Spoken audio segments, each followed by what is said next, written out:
Hello প্রিয় দর্শক, আশা করি সকলে ভালো আছেন। আজকে নিয়ে এসেছি 1999 সালের মুক্তিপ্রাপ্ত চলচ্চিত্র অন্নদাতা নিয়ে।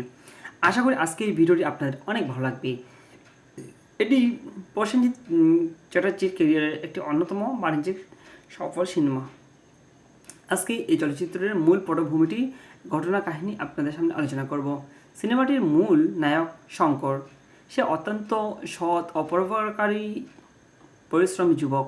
শঙ্কর একটি গ্যারেজে কাজ করেন এবং এলাকার মানুষের বিপদে আপদে সবসময় পাশে থাকেন।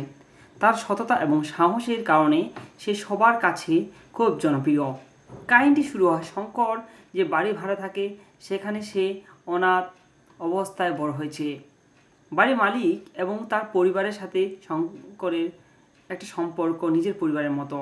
কিন্তু গল্পের মোড় ঘুরে সিনেমার খলনায়ক মানে ভিলেন প্রবেশ করে। যখন ভিলেনের অত্যাচারে সে অবিচলিত হয়ে এলাকার মানুষ অতিষ্ঠ হয়ে যায়। সেখানকার ভিলেনের নজর পড়ে এলাকার দরিদ্র মানুষের জমি এবং স্থাবর সম্পত্তির উপর।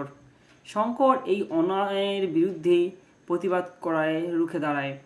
এই লড়াইয়ে শঙ্করকে অনেক ত্যাগ স্বীকার করতে হয়, এমনকি তাকে মিথ্যা মামলায় ফাঁসানোর চেষ্টাও করা হয়। শঙ্কর কীভাবে এক হাতে শত্রুদের মোকাবিলা করে এবং এলাকার মানুষদের মুখে হাসি ফুটায়, সেটাই এই সিনেমার মূল আকর্ষণ।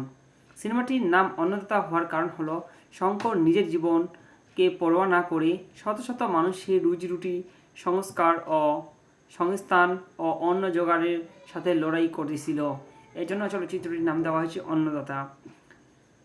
আশা করি চলচ্চিত্রের কাহিনীটি আপনাদের ভালো লেগেছে। প্রিয় দর্শক, এটা কোনো প্রকার মুভি নয়, শুধুমাত্র মুভির ঘটনা, কাহিনী এবং গল্প নিয়ে তৈরি করা একটি ভিডিও। আশা করি আজকের ভিডিওটি আপনাদের ভালো লেগেছে। আর কেমন লেগেছে তা অবশ্যই কমেন্টে জানাবেন। আর যদি ভালো লেগে থাকে তাহলে চ্যানেলটিকে সাবস্ক্রাইব করে পাশে বেল আইকনটি বাজিয়ে রাখবেন। আর বেশি ভালো লাগলে আপনার বন্ধুদের মাঝে শেয়ার করবেন। ধন্যবাদ সবাইকে। দেখা হবে নতুন কোনো একটা ভিডিও নিয়ে।